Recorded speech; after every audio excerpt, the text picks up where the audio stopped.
Aloha, everyone, and welcome back to Alaka'i, the podcast. I'm Emmie, and I'm with my co-host, Hadley. You can say hello. Hello. We have some exciting things today. So today we are joined by Stephen Tausinga. He is from Salt Lake City, Utah, and his family is from Hawaii. And he is the president and co-founder of Sokiyo, the company, and of Legal Equity Advocates. And he served a mission in Japan. Welcome, Stephen. Aloha mai kako. Aloha mai. We're so excited you're here. So we obviously want to get into a little bit about your business, but I guess we can start with what is Sokiyo and how did that kind of develop for you? Yeah, so simply put, Sokiyo is an application that we want to become the best method for people to share experiences with each other. Obviously, it's going to be aimed towards tourism, but we want to make sure that it's also seen as a medium for locals to share experiences with each other as well. If you think about the gig economy, so Uber, Airbnb, they created the ride-share economy, where anybody can share a ride with anyone. They created the home share economy, where anyone can share their home with anybody. Mm-hmm. And what we're trying to pioneer is the experience share economy, where anyone feels comfortable sharing an experience with another person and make a profit. So what that entails is, usually if you create a business, usually if you want to do this, you have to create a business, right? You have to register it as an LLC. You have to do your own marketing. What we want to do is eliminate that so that people can come under us to begin with as a 1099. And then shortly after, they can start hosting experiences, probably like the next day or the same day if they want to. They just have to connect their bank account to our Stripe account. And then they can share experiences, everything from a jam session to an ukulele class. If they go fishing with their friends every Saturday, they can put it on the calendar, say, hey, please join us every Saturday for $100. Or if they're having a backyard luau next week for their, sister's birthday, they can easily invite people to come tag along with what's an actual luau, right? Yeah, a lot of luau's are performative, but when it's a family gathering, it's not performative at all. More intimate, It's very much a real luau. And so to be able to invite people to do that easily and profitably is something that doesn't truly exist right now. I don't think the average person feels comfortable going on, say, Airbnb experiences. There's other applications like Get Your Guide. There's a couple other ones out there. But they haven't really popped off because they haven't done the due diligence to build trust with community and to make sure that the community feels comfortable using this to share their culture. Sometimes it's not just a profitability thing. Sometimes it's a pono thing, right? Do they feel like their culture's gonna be represented in a pono way? Do they feel like it's gonna be a regenerative method of tourism? That's the thing that I think is especially hard to do here in Hawaii. Mm-hmm. And so that's one of our missions, is to make things profitable for locals, easy to use, but then also pono. So pono and profitability is our mission. Not our mission, but one of our goals here. Yeah. And hopefully that explains our application. It kind of looks like Uber and Airbnb, and we'll have an app. We have an app and we have a website. So that's incredible. I love that it sounds like it's more of like inviting friends to an activity with you, because it has that level of personality and like intimacy with it, but at the same time it's exposing people to others' cultures and like it's a learning opportunity at the same time, and that's really awesome. Yeah, it's like a new form of tourism that I've never heard of that before, and I've been learning a little bit about Sokiyo just from going. I went to like a little beach cleanup a little while ago, and after that I was like, whoa, this is new, and this seems to be way more of a sustainable tourism that has respect for the culture, respect for the people, and you had mentioned like bringing back funds of tourism where they should be, you know, like bringing it back to the circle. You had mentioned the mission. What would you say is your company's mission? Yeah, so our mission is kind of simply laid out in one statement: greater self and community through the sharing of experiences. Once again, it's greater self, and community through the sharing of experiences. We believe that through this medium of experience share, right? It's not like Uber where you're sharing a ride. It's kind of I don't know. It's kind of too simple. It's not so meaningful sharing a ride. It can be a little bit more meaningful sharing a home with home share. But with the experience share economy, you're technically sharing stories. Yeah. So for example, if and this is a true experience we have. Sam Alaka'i, he does a carving experience. You know, a lot of the carving that he teaches people, it's a part of his own story.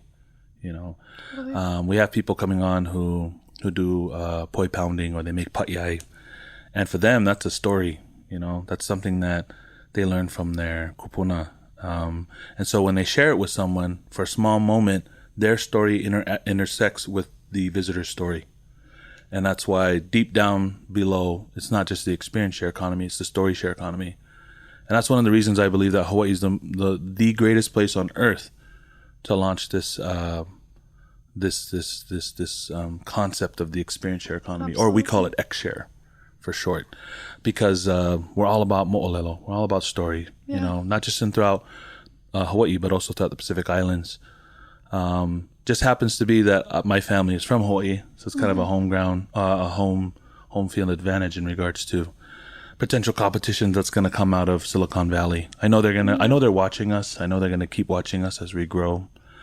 But I think that it's going to be hard for them to tap into the trust of Hawaii, and its people, because they haven't been very regenerative. Yeah. They haven't done the due diligence to come and meet with the community and say, hey, what are your needs? How can we help you, Hawaii as a whole? How can we help each of the different sections of, say, Oahu, or even those sections, which they call Apua'a, right? Like, are they willing to go and meet with leaders in the community, meet with leaders in business, meet with leaders in government, leaders in culture, to be able to determine how to create pono tourism, not just on a macro scale, but a micro scale for each of those respective areas. That's that they're just not doing it. And I think that's what we'll have an advantage of. And we have developers who can create web applications, websites, and then also applications for phones. And so, I think I kind of ranted on that one, but it's good information. You mentioned that obviously it makes such a difference coming from somebody who knows the community rather than Silicon Valley or whatever that is. As somebody who's more connected to the community, how has this impacted you specifically and those that you work with to develop this? Because obviously it has an impact on the guests that are partaking in these experiences, but what has it done for you personally? Yeah, so for me personally, there's two stories with that. The first one is, this idea came during a moment of great turbulence in my life, right? I was heavily depressed, suicidal. I'd even made an attempt at one point, and it was because I was very miserable. I had a very tough career. I was really good at it, which was criminal investigation, crime scene investigation. It was a very grim field. But I remember I saw a cheap ticket, 300 round trip, I believe, from Utah to Paris. Oh, wow. And so I took it because I was like, I was pretty YOLO at the time because of my state of mind. And when I was there too, I was pretty YOLO in that I just hung out with anyone. It was very dangerous, but I didn't really care. But I ended up discovering something very beautiful. One such example is when I was in Italy. I came across a guy who I can't remember how we got on the subject, but I basically told him I was looking for good food. I told him I was from Hawaii. He was pretty fascinated with that. And then I said, I'm just looking for good food. And he's like, come to my Nana's house, his grandma's house. And it was incredible. She pinched my cheeks. She didn't speak English. She fought with her husband. Oh. She made chicken alla carbonara the way that they do in Rome. Ooh. And I remember saying, wow, I'm really here. I'm not at the Coliseum, which is great. Yeah. I was also able to get in the Coliseum at night because I made friends with some guards. You got to check the box. You just make the connections cool. and get in. That was the aloha side. It's really easy to connect when you have that aloha. But But what it helped me do is get into and immerse into the cultures And after I did that in Italy, I also did that in the UK. I did that in Spain. I did that throughout France during this huge Euro trip that I did. And to be honest, that Euro trip was kind of like, I was thinking maybe it's my last hurrah because of how depressed I was. I thought might as well go have some fun before something bad happens. But it ended up that during a moment where I was worried about death, I ended up discovering life, my own life. I discovered my own worth. And I decided to leave my career and to pursue this greater self that I found through travel, right? And that's why that first part of our mission statement, greater self. Now, the second part is greater community through the sharing of experiences. I found a greater self through the sharing of experiences with locals throughout Europe. It inspired me to create this idea. But when I came here, I thought, okay, cool. We'll set this up and then we'll just start making money.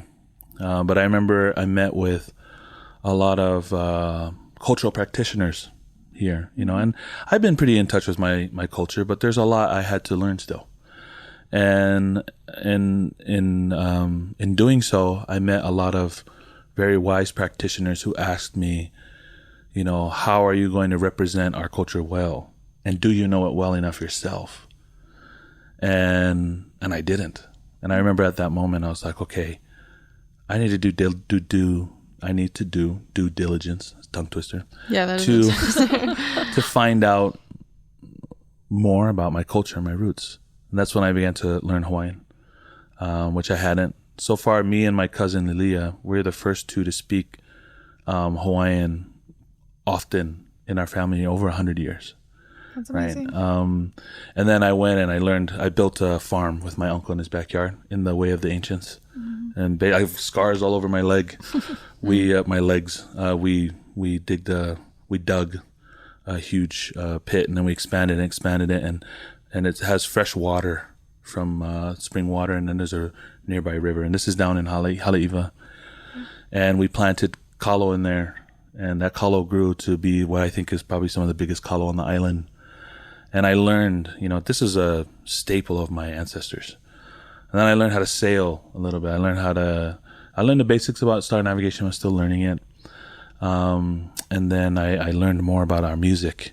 And it made it even easier for me to learn because I started learning the language. And so I was learning how to play so many songs I had never played before. And then I started to go through old records in Native Hawaiian that was talking about how Laia used to be. My ancestors lived here. They're buried behind the temple. And I'd never visited their graves. I never tried to know them. I ended up getting to know them more. I visit them every day and talk in Hawaiian. And I feel like deep down in my heart, they're guiding me and they're helping me to build this, thing that is meant for the Lahui, like our people, that is meant for the Aina, to make sure that it's taken care of more. And to make sure that Hawaii is a place where people have a transformative experience.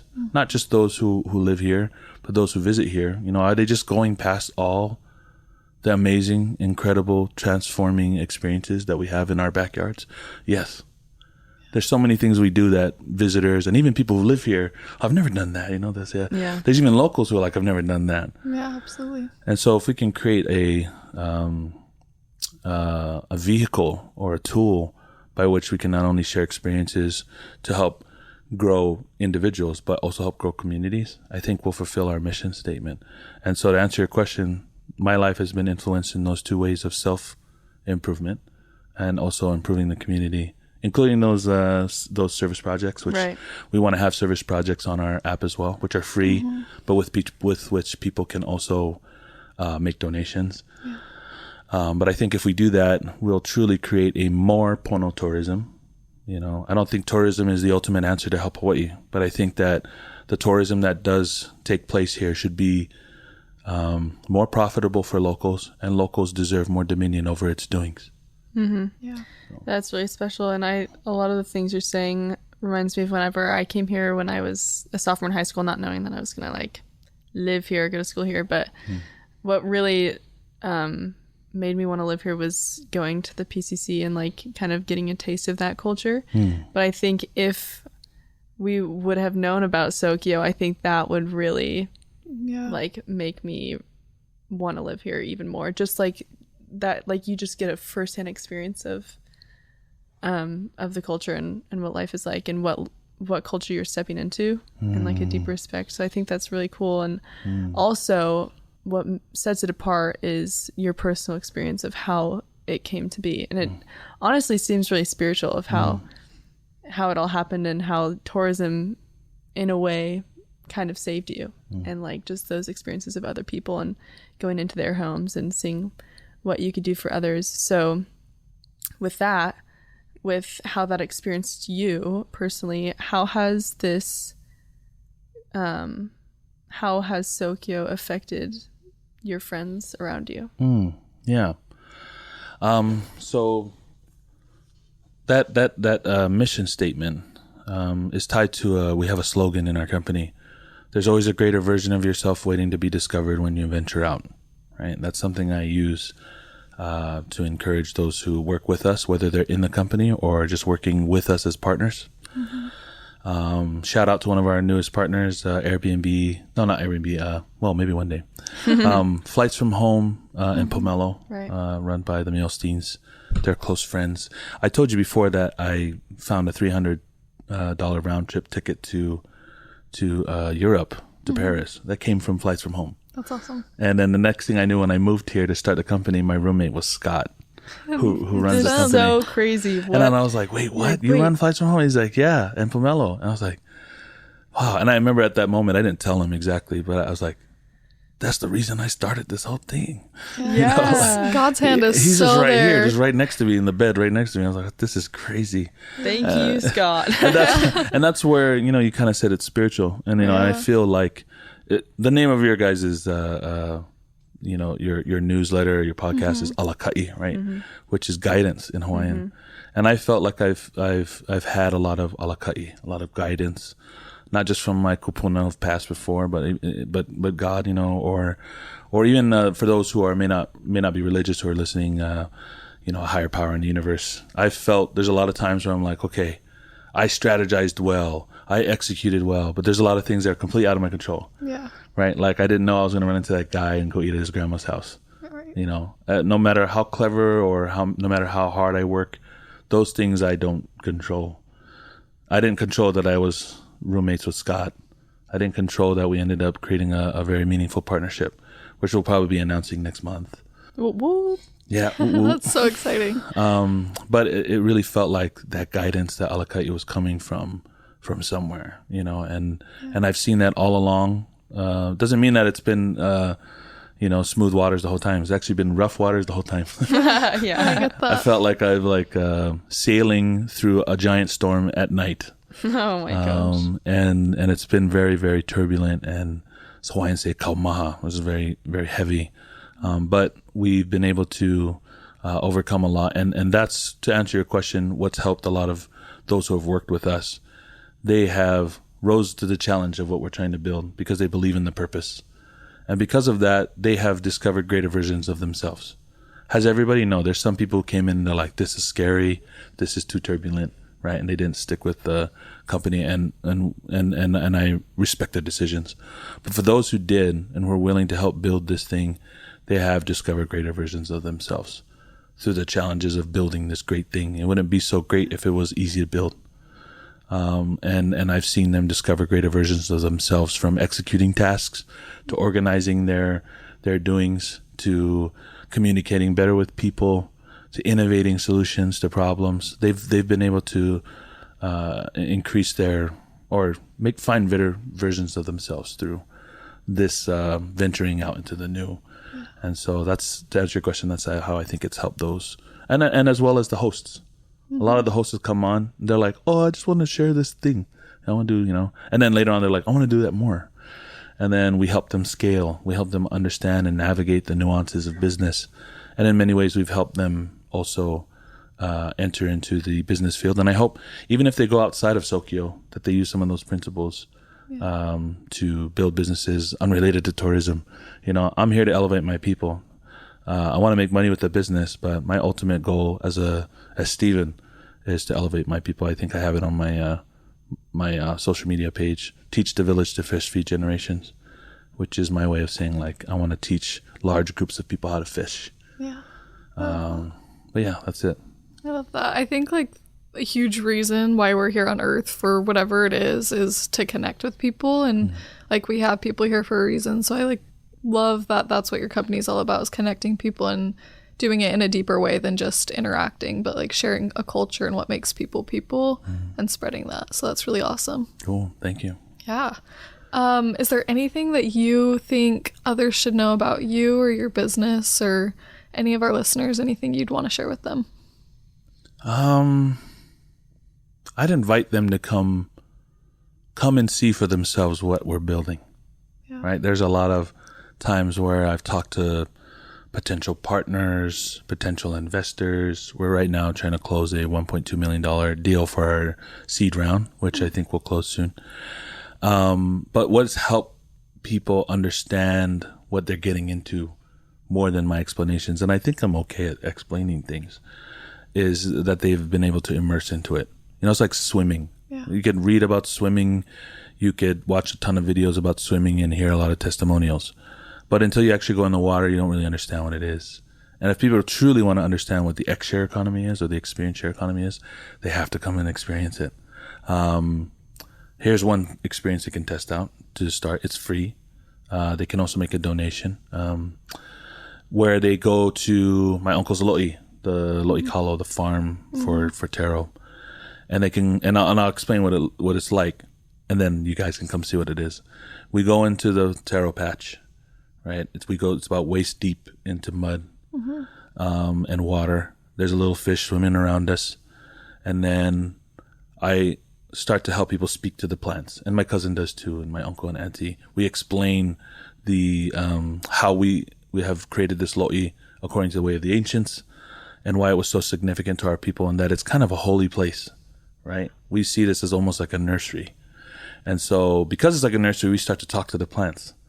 We say things to them. And what I do is those who are visiting, I say, okay, repeat after me. And then we'll say, Ayamako, ma'ane no oko. We're here to help you. And then we'll say things like, malama mako ya oko. We're here to take care of you. Or ha'heo au ya oe.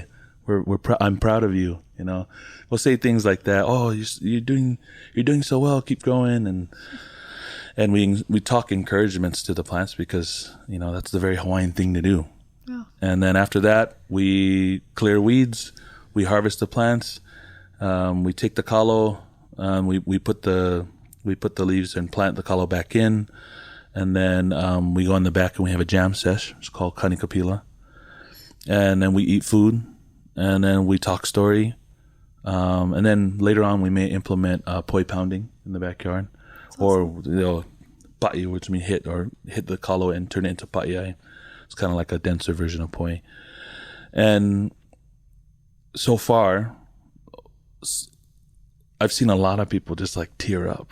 Yeah. Or just be, even if they don't tear up, I could see that they're swelling with emotion. Mm-hmm. And I swell with emotion too. Sometimes I go there on my own, just by myself, just to go be with the plants and talk to them and just be one with the aina, right?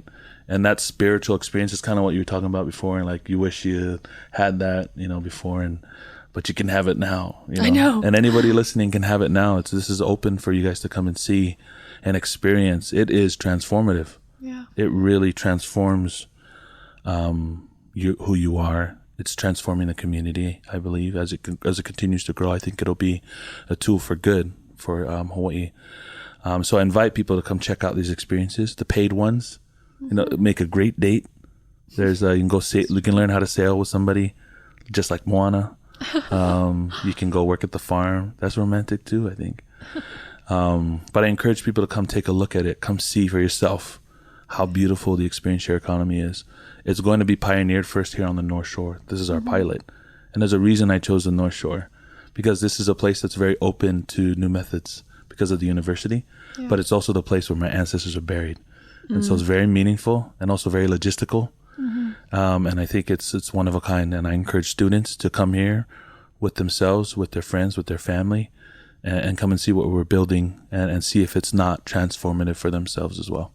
That's beautiful. How can people be involved? Would they just follow the Instagram? Yeah. So you can follow our Instagram. It's Sokiyo, SOKIYO_official on Instagram.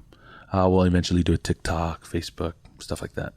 And you'll be able to see the announcements. Go on our website, Sokiyo.com, SOKIYO.com.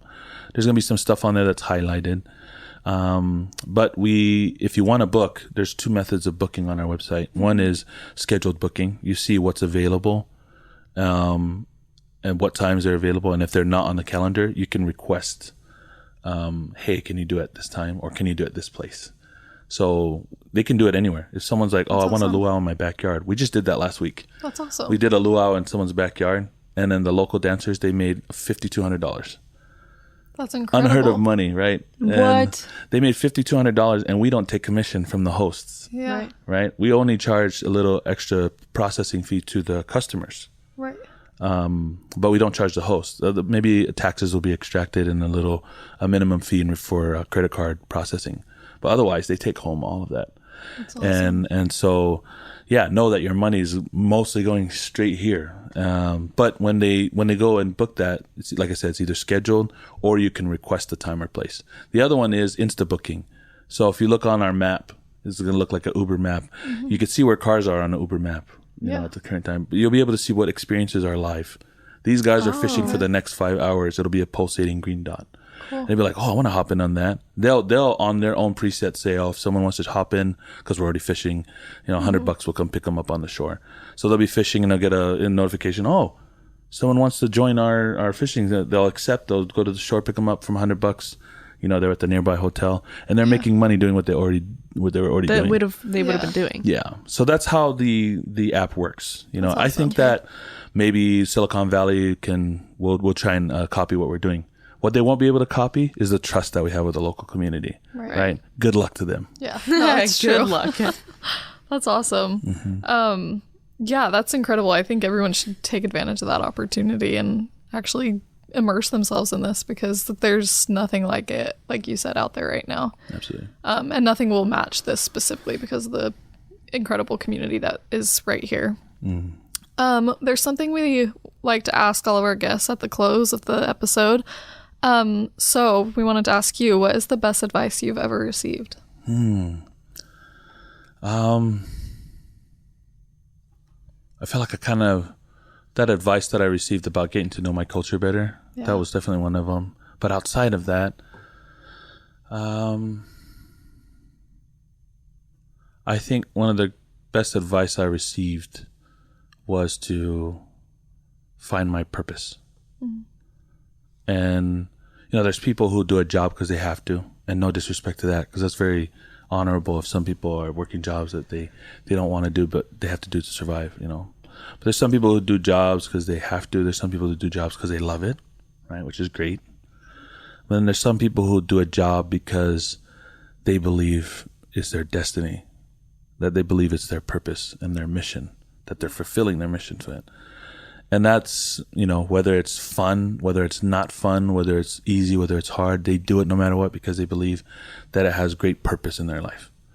And that's what I think was the greatest advice I received. And I received that from multiple sources saying, find your purpose, right? And with my company, I found my purpose with a very comprehensive mission statement. Right. And we have a whole bunch of other values are kind of connected to it, like I told you about our motto within our company. But I encourage everybody, like I was encouraged, to find your mission statement, right? Now that may take a couple of years, right? For me, I've gone through various iterations until I came to the one I have now. And I'll explain it a little bit so that people can understand maybe how to find their own one. But with my mission statement, it's a play off of that old adage, teach a man to fish, feed him for a day. Give a man a fish, feed him for a day. Teach a man to fish, feed him for a lifetime. Mm-hmm. Mine is teach the village to fish together, feed generations. Because I believe that there's a communal aspect to fishing. Absolutely. And if you can teach the village how to fish together, you'll feed not just individuals, but you'll feed generations of individuals. And I believe that's my mission, is to teach the village to fish, feed generations. It says so in my journal. It also says on my Instagram. And I believe that that's pushed me through some of the most tiring, exhausting, scary, terrifying times in my life. Because I held true to that purpose, which I believe I found through guidance, right? Alaka'i. I feel like there's a lot of people and the Lord, right? People who love me and people beyond the veil and God, and that have guided me towards this purpose. And so I feel that the work I'm doing is not a job. I feel like it's more of a calling. And when people have that kind of purpose in their life, it helps them significantly, not just in execution, but in making the right decisions. And so that was the best advice I received, and I extended out to everybody else as my own mana'o. So that's powerful. Yeah, thank you so much for sharing that. Yeah, I appreciate it. Thank you so much for joining us and sharing about your company and your life experience and how it got you there. It's powerful, and your desire to connect people and to a culture, I think, is really incredible. And the world needs more of it. For any of our listeners, if you know anyone with a story, or if you have a story yourself that you'd like to share, you can reach out to us at Instagram or Facebook at Alaka'i News, or reach out to us in person or on email or wherever that is. We'd love to share your story, and we're grateful for those that have shared theirs with us so far. We will catch you next week, and thanks for listening. Bye. Bye. All right, mahalo.